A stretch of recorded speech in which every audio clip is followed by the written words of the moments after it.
I'm moderator Esther Zucker, and I'm so pleased to welcome director Rebecca Miller.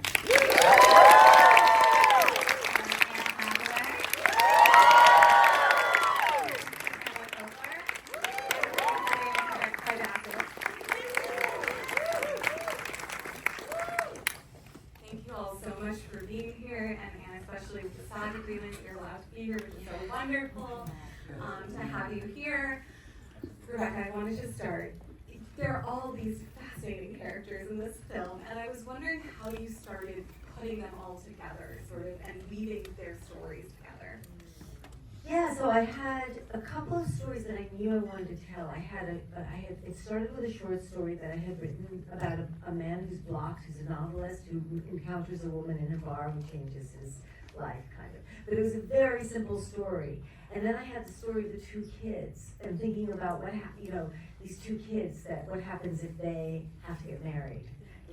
How do we get that to happen? And then I started intertwining them. And then I had Patricia, the therapist who secretly wanted to be a nun, and I didn't know what to do with her. And then I started to weave it together as almost like a braid. And Damon and I were looking with another film, Maggie's Plan. We were sitting in a hotel room in Chicago, and we were thinking how can we get them all on a boat together to get from one state to another? And then we said, well, what about if her father's a tugboat captain? What if she's a tugboat captain? And then Damon was looking up female tugboat captains, and it's just it's kind of like story math, I'm not good at regular math, but I love story math. Yeah.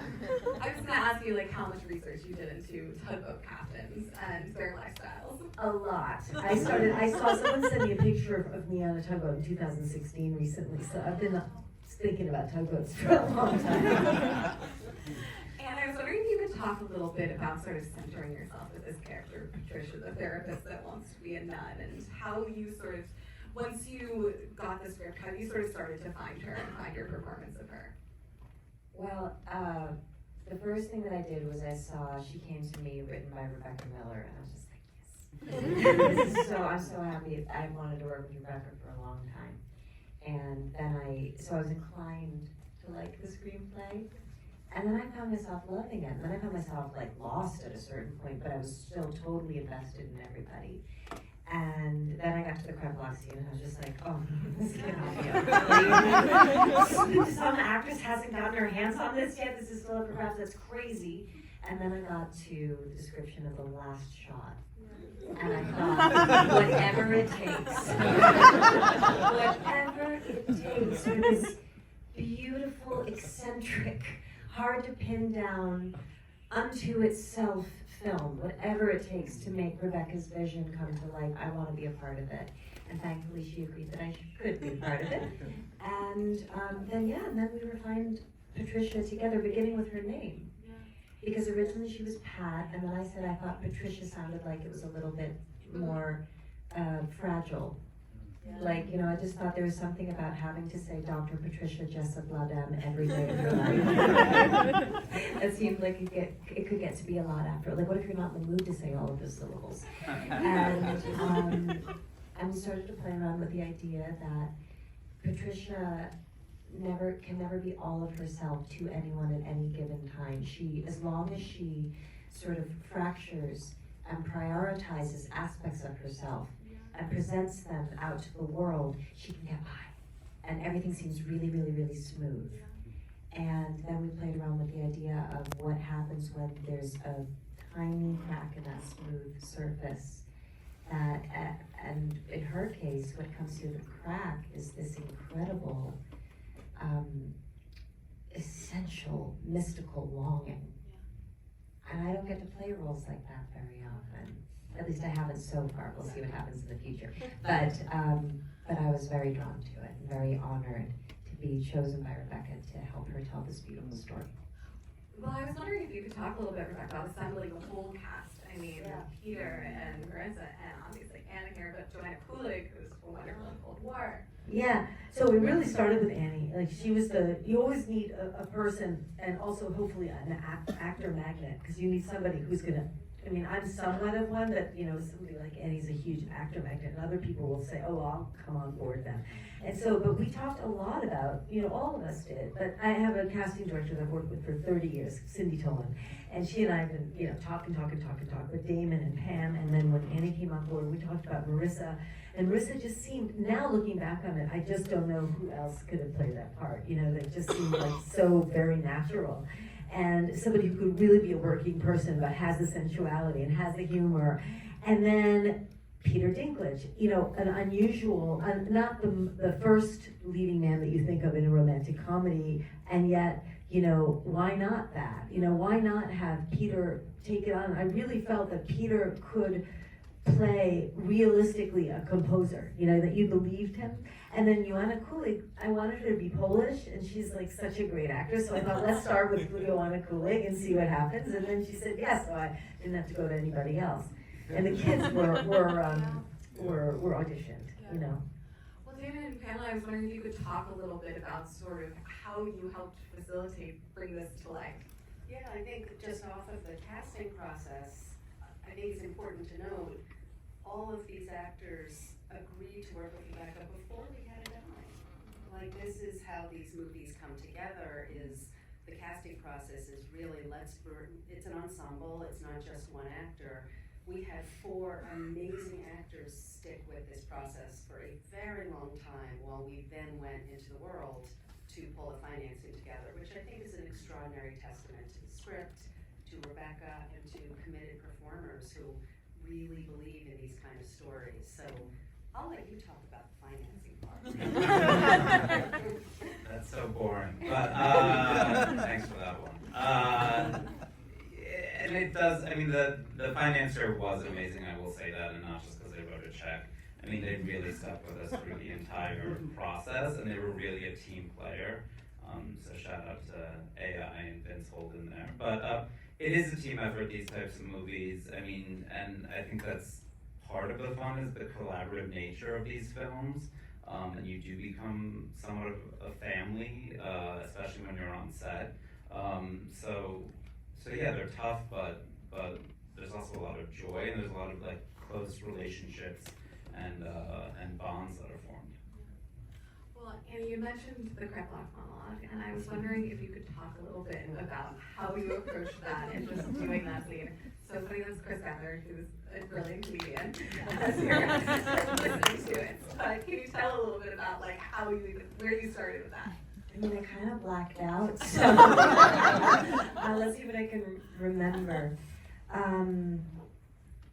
It was just such an incredible piece of writing, and I was just so excited, so I wanted Rebecca to tell me everything about it, like how it had come to her and what it meant to her, and then I just kind of tried to get it into my bones. I don't know how else to describe it. I just wanted to not be distracted by anything when we were doing it. So I actually used to really, really practice it, in order when I felt like I had the lines down. I do what I do when I really want to make sure I know something. I went to my dishwasher and I just did the dishes. My husband was thrilled. And I just did the dishes, so that way I just kind of had a feeling of being in a space and doing things. But I knew that I just knew that I wanted it to build, and I was just so excited for Patricia. I was so excited for her to just let it out, to just break everything that wasn't absolutely essential, because she had just held up so many people for so many years without ever asking herself if she was okay. And this has come up a couple times, but sometimes in life a breakdown is actually a breakthrough over long, and I know that's easier said than done, and I'm not meaning to gloss over the very real realities of how painful moments like that can be in life. I do know. And so what? Maybe a question. I feel like I'm just kind of vaguely. One thing that you said, if I may, just that you said how about that. Leave it to Patricia that she's having a breakdown, but she's also trying to cure the guy by taking all her clothes off. Yes. Even her breakdown is in service of somebody else's healing process. I actually went to I did a Q&A at the Jacob Burns center, and an older Jewish man came up to me. I told Rebecca this was her, and he was so excited that that story was told. He's like, "Where did that story come from? I haven't heard that story in like 60 years or something." So, It's an old Jewish joke. but he was so happy that it was brought back to life in this film. So, through a breakdown too. So, Well, I was wondering if both of you could talk about, because Annie, you said that like that final shot, you were like, yes, but I was wondering if you could talk about sort of both of you sort of coming to that final shot, the final sort of image of Patricia in a habit, and where you sort of came, where that came to you, Rebecca, and like how you sort of approached that, Annie. Well, shall I start? Yeah. I don't know. I mean, a lot of this movie came to me in an unconscious way, and then I just went with it. I mean, like, you know, the Kreplach scene came to me. I realized I'd always loved the Kreplach joke that my dad used to tell. And it was a joke really about the irony that, you know, in a psychiatrist's office, you can find out why you're messed up, but that doesn't necessarily make it go away. Like, so you know, and so I always thought that was so funny. And so and then I thought, well, what if she, and I really have no idea why I thought, why should she take, like, let's have her take her clothes off. But that seemed like the right thing to do, because she's getting rid of everything, she's giving away all her stuff. And I thought, well, of course, like, I really wanted her to get what made her most happy.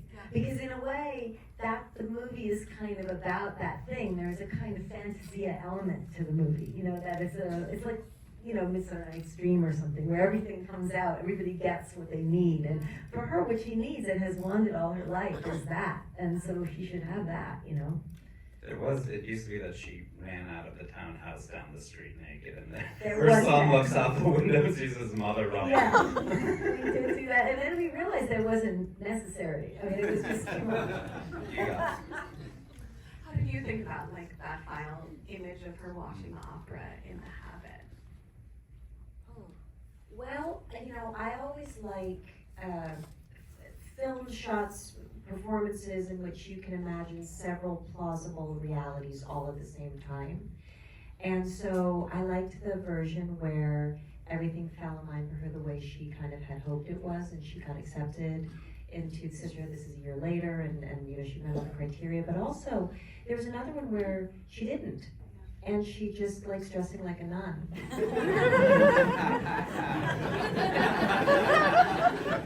And likes walking around and interacting with people, and that's not meant in any way disrespectfully, because I think that in either reality, she gives her home away, and I think in one she either gave it to the sisterhood, or in another one she operates it herself and does open a shelter for herself. So I don't mean to imply that a habit is a costume and that she's cosplaying as anything. It just occurred to me there's a lot of people here, and that could get misunderstood out there in the world.